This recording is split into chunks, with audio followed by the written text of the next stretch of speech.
Now, the idea of this after sessions is a follow-up to the Sunday sessions, and as I sort of muttered at the start, I'm trying to find some kind of medium where you can actually ask questions about the Sunday session topics, because I come on for supposedly half an hour and there's a topic and I kind of ramble on with a story, some bits and pieces about the topic, and finish off with a poem. And what I'm inviting people to do, I was thinking, shall I continue this through Facebook Live or should we go into Zoom? I think let's develop the Facebook Live, and if there is a reason that we go a little bit niche and there's room for a Zoom, we'll do that later. But with Facebook Live, you don't have to be on live and ask the questions live. A question might come to you about one of the Sunday sessions, something that you experience in your life. Oh, I wonder what John will not say about this. You could ask that question, and then I can pick it up for the following Monday. I'm glad to be outside this evening. There's always that worry, 8 o'clock midges time. But there's a bit of a breeze. It might be being picked up in the microphone, but I'm glad to be here. But as I say, with this session, you can ask the questions at any time, and also you can watch at any time if you're not live. Oh, Leslie, hi, how you doing? That's great. But so far, as I say, no one's actually posted specific questions, and it's really it's questions not on yesterday's Sunday session, could be on any of them. Thinking of some of them that's passed. The Orm one was definitely the most popular. There's been at least 4,500 views of that one. The fairy stories for May, about 2,500 views for that. The water folklore was 1,500 views, and the rest have been about 500 to 1,000. And it's intriguing to see that it's the folklore and fantasy things that are really the most popular, although I suppose Owen could be regarded as a bit academic, whereas anything that's more land-based doesn't quite get the following. Though the appreciation and the compliments on the land-based one, I'm feeling quite humbled by. So let's. I'm going to start off with this first general question that I get. I've got two of them, but should you put one down in the comments now, I might leave the second one for another time when we have some dead air. So every now and again, I'll check this, see how your comments are going, and then take it from there. So the question, this is more informal than the Sunday sessions, obviously, because I'm just sort of bumbling around and so forth. But this is a question that comes up, and it came up a couple of times today.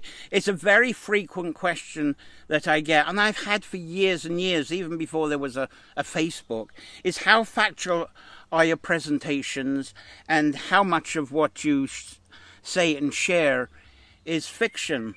For many years, I was a bit of the equivalent of a train spotter at ancient sites.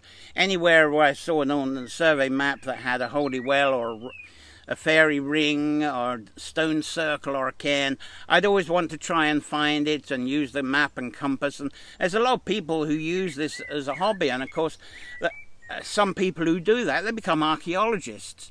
And when people become archaeologists, they become scientists. My own science was when I went to university and I did food science.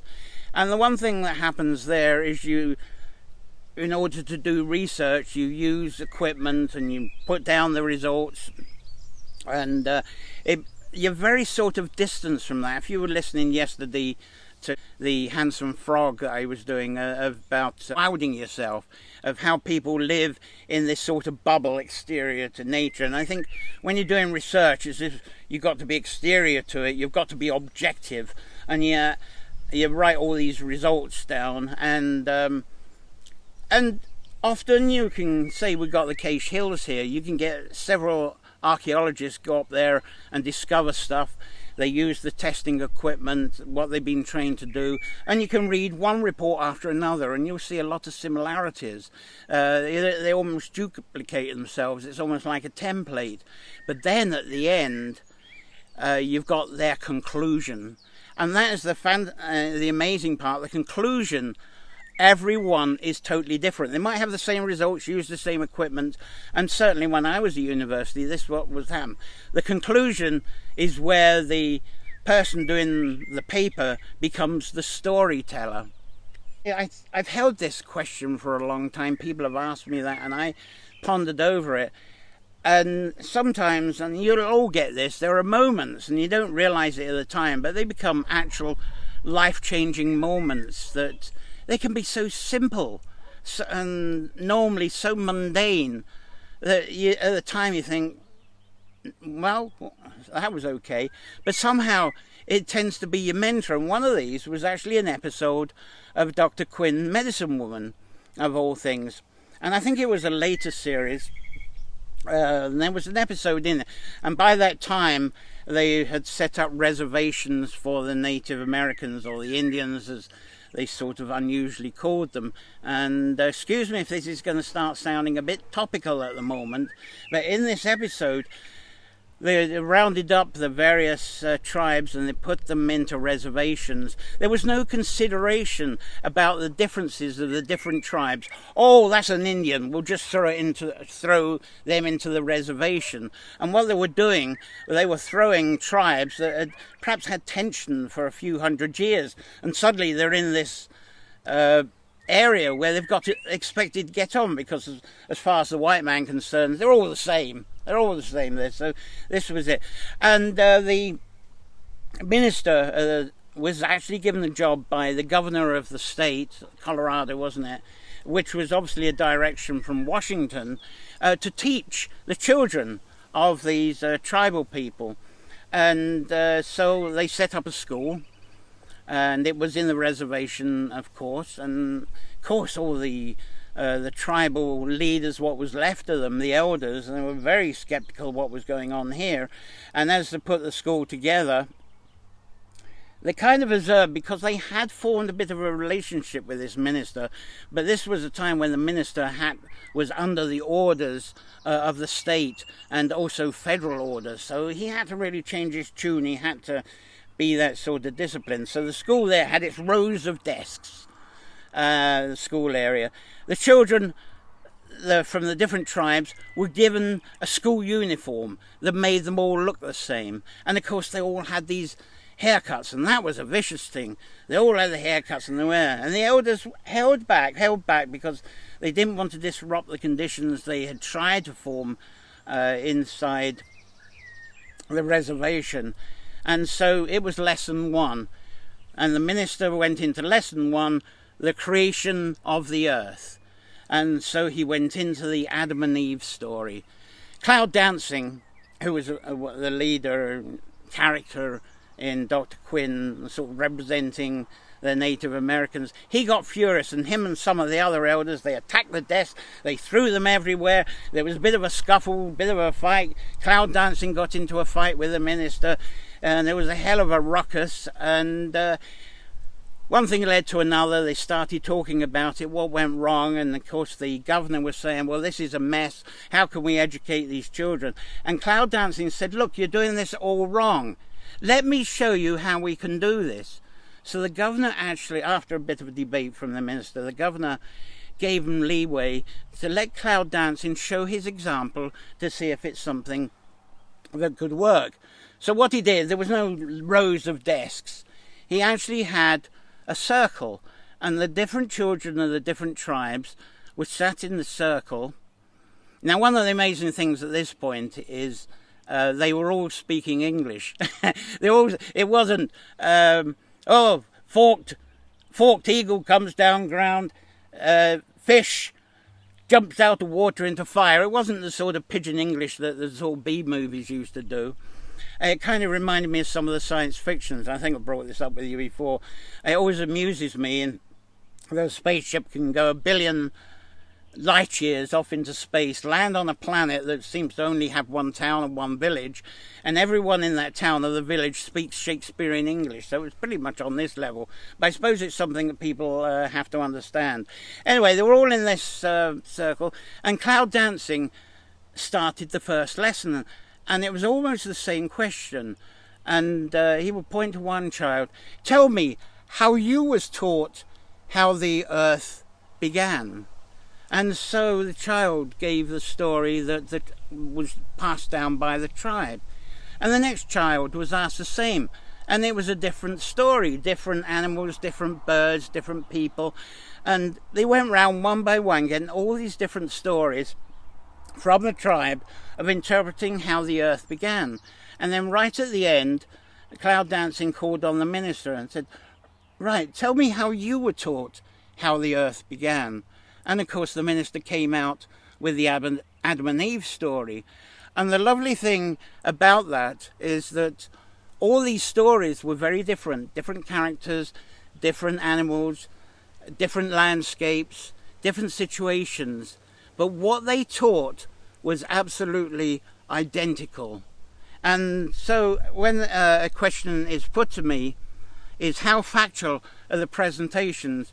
I'm a storyteller, and sometimes I'll adapt the story to different landscapes, different weather, different, perhaps different company that's around me.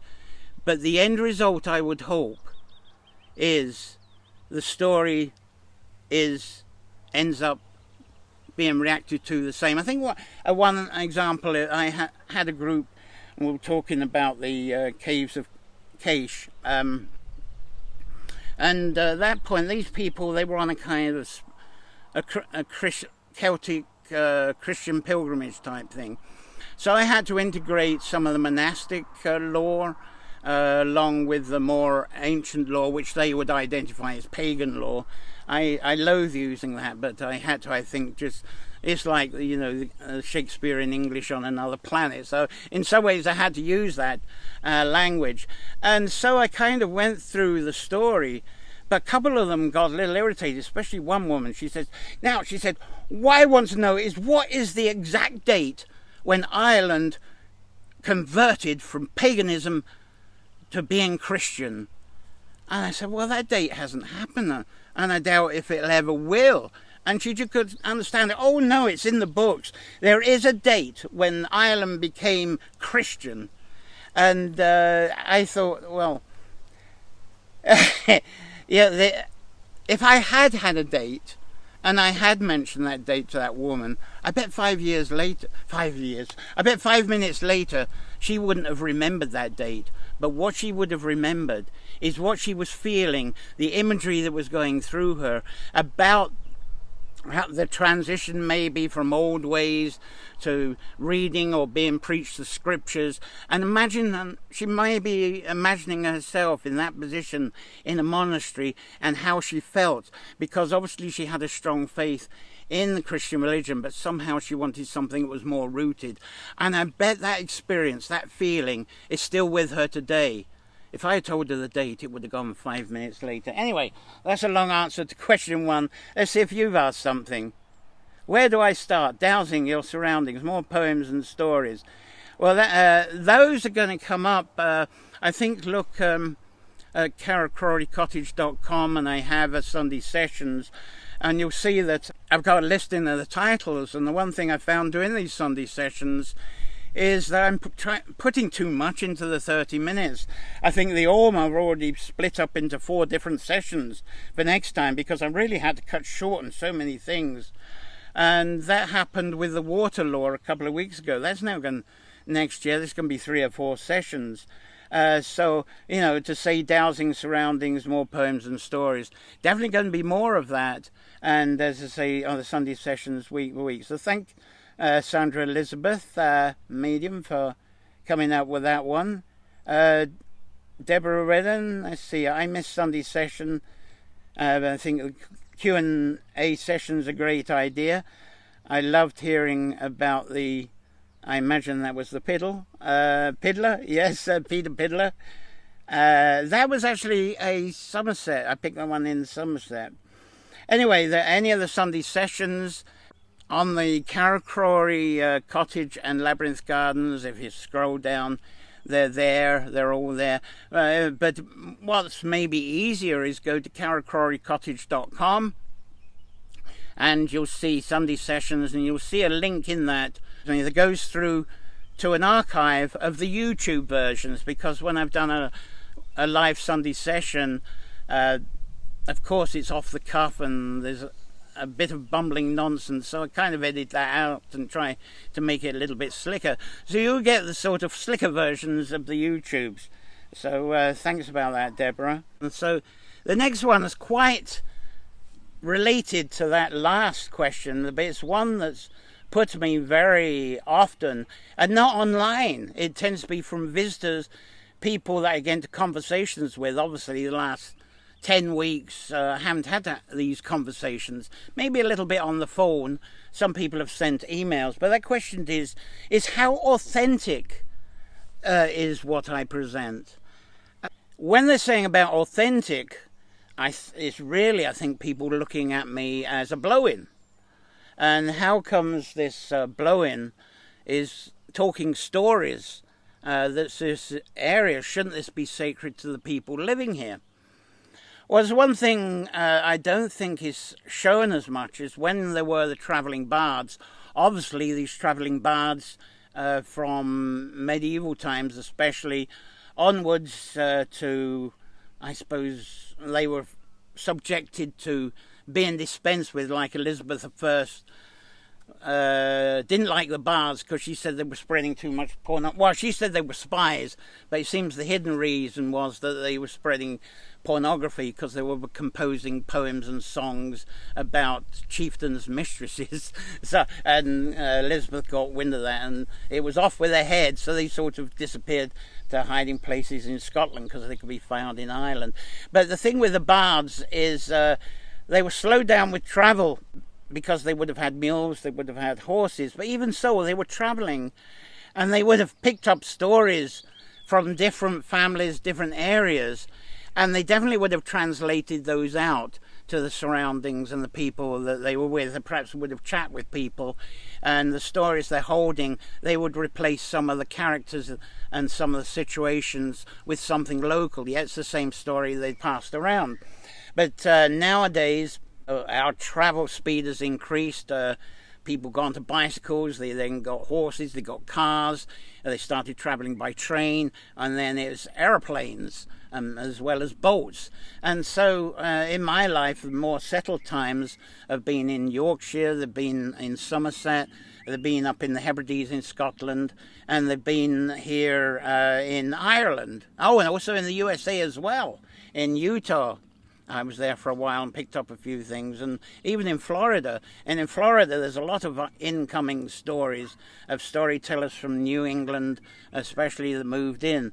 So there's all this, and I spent a lot of time cycling. When I lived in the Hebrides, there used to be a boat the weekends that you could jump on. It was not hovercraft. It was it's smaller than a hovercraft. I can't remember. It still bounced on air, and it came from Oban to Isle of Mull, and it came to Malin Head. I could put a bicycle on board. It wasn't one that took cars, and it ran every weekend. It would go to Donegal on a Friday, and it would come back on a Sunday. Sometimes I'd be here a week, and I'd cycle through Donegal, Fermanagh, Leitrim, and Sligo, sometimes as far as Mayo as well. So I was picking up stories, merging with what I got. So yes, I've got a combination of these different places that I've lived. So I do tend to have a bit of a fusion with those. So as far as authenticity, it's a hard question. I think there's a lovely resource, is the Duchas. Go to the duchas.ie. And there is an incredible collection of stories that children have picked up from elders in their local areas. And you'll find that a lot of those stories that they've picked up, you just won't find them in the major annals. A lot of people say it's authentic, or it isn't authentic if your story doesn't come from the major annals, the Irish annals, the Liber Gabala Éireann, the Book of Ballymote, the Book of Durrow, the Book of Kells even. If it's not in any of those books, it's not a sacred ancient text, and so what you're doing is not authentic. But is that saying that the collection by these school children that they have put into they've wrote out and it's been put into the Duchas. Is it to say they're not authentic? And the beautiful thing it is those children, they're going to have fair limitations on their writing. They're going to have a vast imagination.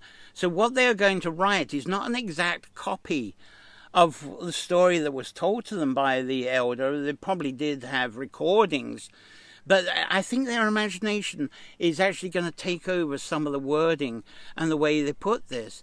So even then, it's picking up local stories that's not in the annals.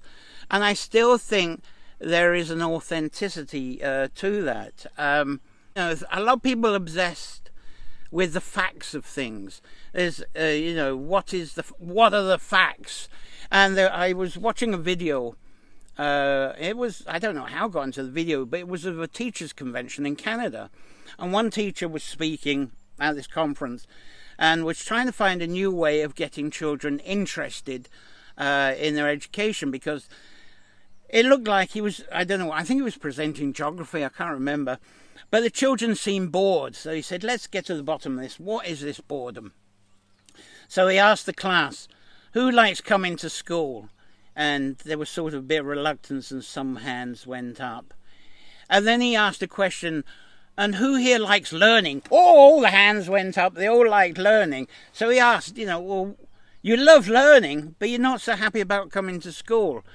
Why is that? And when he started talking, some of them admitted, we don't like the textbooks.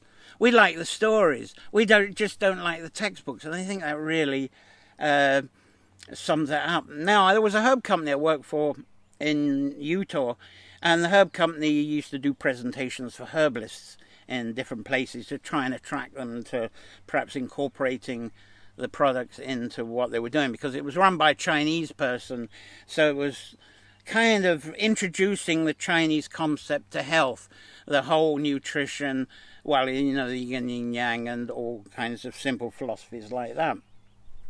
So all this stuff was being presented, and then one of the herbalists said, well, do you also make supplements? And it turned out some of these herbalists, for in emergencies, they actually advised their clients to use certain supplements. And so the man that was my boss, and he said, no, we really don't bother with supplements, because with the supplements, they don't have any life into them. They've got to get some life somewhere to make them work. And there was questions. The people in the audience, the herbalists, couldn't quite get the grasp of this concept. He said, let's take it this way. And this was in California, so it was an orange. If I told this story here, it should be an apple. But he said, look, take this orange. He says, with this orange, we have the abilities where we are to be able to take apart this orange, separate its proteins, vitamins, minerals, amino acids, coenzymes, blah, blah. But the one thing we cannot do is put that orange back together again. And it's that which holds the orange together that is the nutrition. It is that life. And it needs that life in order to cause the components of the orange to actually become, I suppose you could say, chelated, react in our body to actually preserve and help it and nourish it in some way. And he says, take an example of a calcium supplement. You take a calcium supplement, and it's got to get energy from different parts of the body to reconstitute it and link ionically to this calcium. Otherwise, there's no calcium that's actually going to be part of your entire chemical system of the body.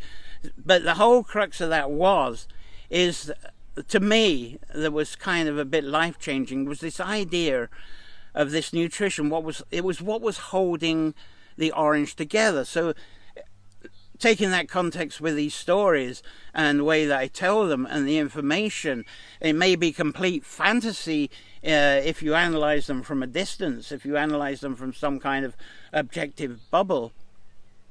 But what I hope is that when people go away, what they've got again is that memory, that experience, that feeling, that motivation, maybe the inspiration, their inner voice has made a translation of that. And I suppose with some things, people don't feel confident about their belief and their faith without reading a book on it and trying to follow the instructions in the book. What I kind of suggest is use your voice and then use the book not only as a verification of what you've been inspired by, but as kind of triggers. You know how if books are actually stirring your imagination and giving you new vision, then the book's working. But if the book is telling you ABC in a list how to do something, I don't think that book is working. So anyway, that's that one. Now, what have you got to say about that one? Have you any particular favourites? Celtic and Norse mythology strikes a chord with me. That was Deborah Redden. Well, the favourite, the two passions I have are wood and water. And to me, they're absolutely linked. So perhaps in the Sunday sessions, they're the things I get most excited about. Especially water. And I believe water is everything. We ourselves, and as I brought up in the water folklore, is how as we get older we are more water and less everything else. You know, I would say right now I'm probably at least 70% water. And so what happens when you pass away?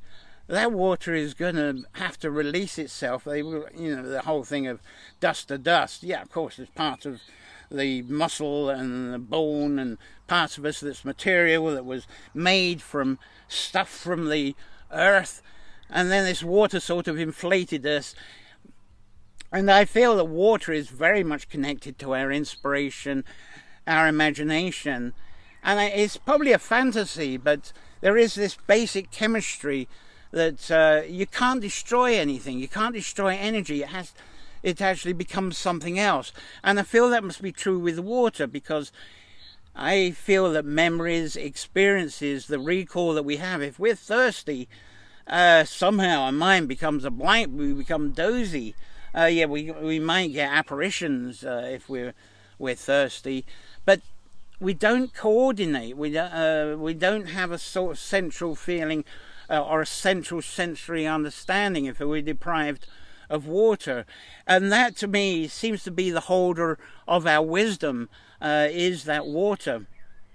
And so if the water goes away from our body as we passed away, it's going to rejoin the water somewhere. It's going to rejoin somewhere along the line. It's going to float through the soil. It will join up with a running stream into a river towards the sea, and at some point it's going to evaporate into clouds, and the clouds are going to come down. But trees as well, because the trees are like containers of this water, and there's so much mythology about how many people live in a tree. You get, say, an oak tree, it's 500 or 600 different species of insects. I always imagined from a child it's probably got the spirits of 500 or 600 people in them, but I really don't believe in individuality. Once the water has left, it becomes the part of the whole again. But I love that whole mythology, and because out of the trees, out of the water, we get the dyads, we get the